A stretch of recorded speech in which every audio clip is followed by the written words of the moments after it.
But the wage labor was really important for the women to seek, if they were to have fun, to seek something else.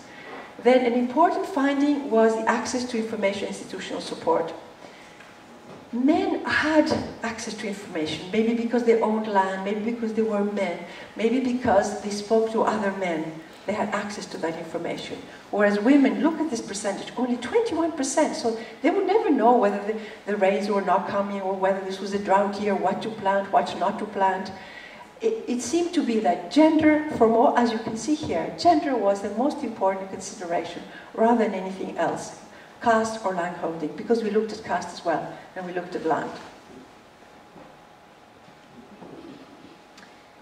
In production, since we are concerned with food security, what was the decisions that we're making in production? We looked at decision making, and all this data will be expanded in our report. Both men and women asked separately and together, said that 60% they would follow the husband's decision. The husband had the number one. In times of crisis, though, we found that this 28% with joint decision would actually become much more closer. In fact, let me explain this. When there was no crisis, 28% would be a joint decision of what to do next. But there was a crisis, they came much closer together and they would say, yes, we decide together. We don't have the percentage here, I think we must have it somewhere else. And only 7% follow the female lead. So again, this is the decision making. We don't have yet information on the female-head households. We still have to research whether we gathered that.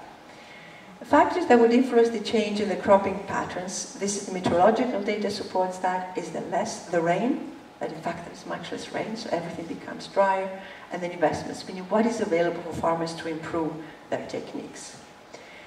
No changing of crops in the advice from the agricultural department. It shows, in fact, the gap that exists. The Indian state supposedly provides advice to model farmers in the villages, but nobody listens to the model farmers. And nobody even knew who they were. Of course, they were never women. They were mostly men.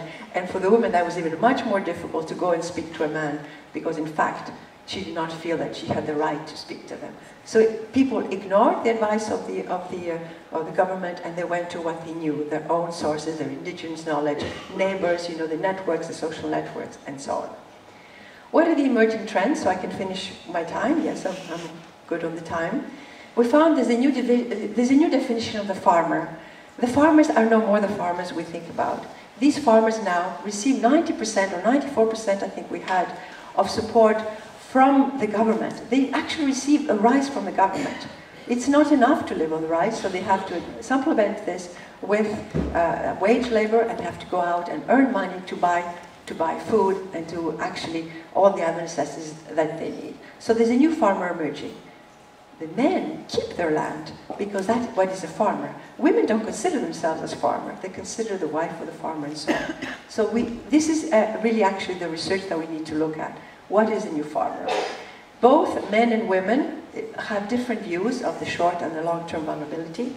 There is no farmer now that we can say, this is what the farmer wants, so our policy will address this farmer.